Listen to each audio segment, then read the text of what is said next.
Assalamualaikum warahmatullahi wabarakatuh. Halo anak kelas 6 dimanapun kalian berada, bagaimana kabarnya hari ini? Apakah masih semangat untuk belajar di rumah? Hari ini kita akan belajar secara online, maka dengarkan dan simaklah dengan baik penjelasan dari video pembelajaran ini. Sebelum kita mulai pelajaran, mari kita sama-sama membaca doa sebelum belajar. Bismillahirrahmanirrahim. Rabbi zidni ilman warzuqni fahman waj'alni minas sholihin, yang artinya, ya Allah, tambahkanlah aku ilmu dan berilah aku kemampuan untuk memahaminya, dan jadikanlah aku termasuk golongan orang-orang yang soleh. Amin. Dimulai dengan tema 1, selamatkan makhluk hidup. Tema 1, pembelajaran 1. Inilah kompetensi dasar dari subtema 1 pembelajaran 1 yang memuat pelajaran Bahasa Indonesia, IPS, dan IPA. Namun, sebelum kita mulai pelajaran hari ini, Ibu akan menyampaikan tujuan pembelajaran yang akan kita capai hari ini. Tujuan pembelajaran Bahasa Indonesia. 1. Setelah membaca teks perkembangbiakan jagung, siswa mampu menemukan ide pokok dan informasi penting serta menyajikannya dalam bentuk diagram. 2. Setelah menemukan ide pokok dari bacaan, siswa mampu mengembangkannya dengan menggunakan bahasanya sendiri secara rinci menjadi sebuah tulisan. Tujuan pembelajaran IPA. 1. Setelah mengamati bunga, siswa mampu mengidentifikasi perkembangbiakan generatif melalui gambar yang dibuatnya dan manfaatnya dengan benar. Tujuan pembelajaran IPS. 1. Setelah membaca teks tentang ASEAN dan kehidupan sosial budayanya, siswa mampu menyebutkan kehidupan sosial budaya dari dua negara ASEAN terkait kondisi geografisnya. 2. Siswa mampu menulis laporan tentang persamaan sosial budaya di antara dua negara terkait kondisi geografisnya melalui diagram Venn. Baik anak-anak, mari kita amati gambar berikut ini. Ada apa sajakah di dalam gambar berikut? Ya, benar. Ada manusia, hewan, juga tumbuhan. Ada seorang bapak sedang menyemprotkan obat untuk tanamannya. Ada seorang ibu sedang memanen wortel. Ada dua orang anak sedang bermain berlari. Kemudian hewan, ada kerbau dan sapi sedang memakan rumput. Begitu juga kelinci sedang memakan wortel. Burung terbang dan ayam bermain. Jika diperhatikan, manusia dan hewan sedang memanfaatkan tumbuhan di sekitar. Bisakah kalian mencari tahu apa sih manfaat tumbuhan bagi kehidupan manusia dan hewan? Yuk, kita cari tahu bersama. Yuk. Manfaat tumbuhan bagi manusia itu banyak sekali. Di antaranya adalah 1. Sebagai sumber energi bagi manusia. 2. Sebagai sumber vitamin untuk kesehatan tubuh manusia yang bisa kita dapatkan dengan mengkonsumsi buah-buahan dan sayur-sayuran. Yang ketiga adalah sebagai sumber oksigen bagi pernapasan manusia, yang berarti tumbuhan mengeluarkan oksigen untuk pernapasan manusia. Yang keempat adalah sebagai pengikat air dan tanah. Apabila turun hujan, maka air hujan tersebut tidak akan diserap oleh akar pepohonan, yang berakibat akan terjadi banjir dan longsor di mana-mana.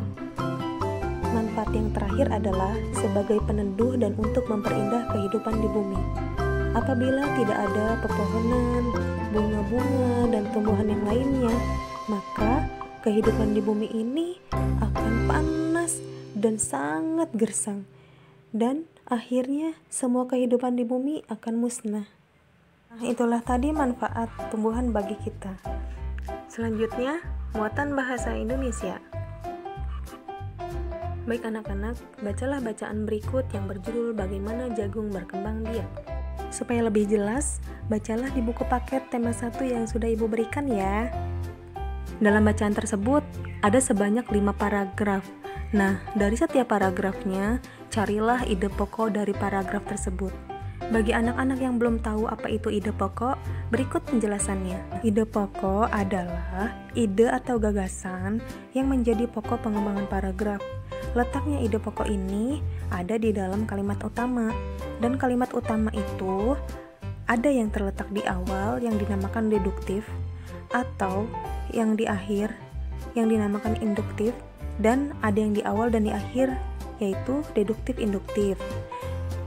Dan di dalam satu paragraf hanya ada satu ide pokok.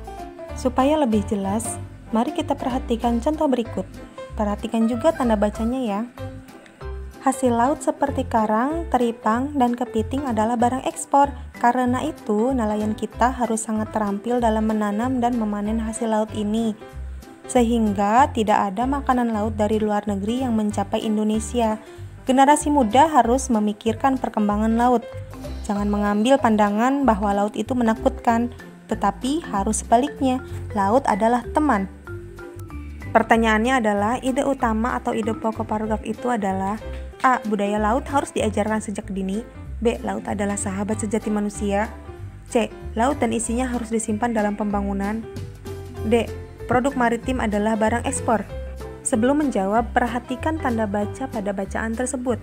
Setiap kata yang diakhiri tanda baca titik itu dihitung satu kalimat. Kemudian perhatikan isi dari bacaan tersebut. Kita cari kalimat utamanya, apakah ada di awal ataukah ada di akhir atau ada di keduanya. Jika diperhatikan, kalimat utamanya ada di awal. Selanjutnya adalah kalimat penjelas. Kalimat utamanya adalah hasil laut seperti karang, teripang, dan kepiting adalah barang ekspor. Di situ disebutkan kata karang, teripang, dan kepiting yang merupakan hasil laut. Hasil laut disebut juga produk maritim. Jadi, sekarang udah ketemu ya jawabannya, yaitu yang D, produk maritim adalah barang ekspor. Bagaimana? Mudah kan mencari ide pokok itu? Sekarang kalian cari ide pokok dari setiap paragraf dari bacaan bagaimana jagung berkembang biak. Selamat mengerjakan. Selanjutnya, muatan IPA. Perkembangbiakan generatif pada tumbuhan. Perkembangbiakan generatif adalah perkembangbiakan tumbuhan secara kawin yang memerlukan alat kelamin jantan dan alat kelamin betina. Mari kita perhatikan gambar berikut. Gambar ini adalah contoh dari bunga yang sempurna. Contoh dari bunga yang sempurna dapat kita temukan pada bunga kembang sepatu. Bagian-bagian bunga tersebut memiliki fungsinya masing-masing, yaitu sebagai berikut.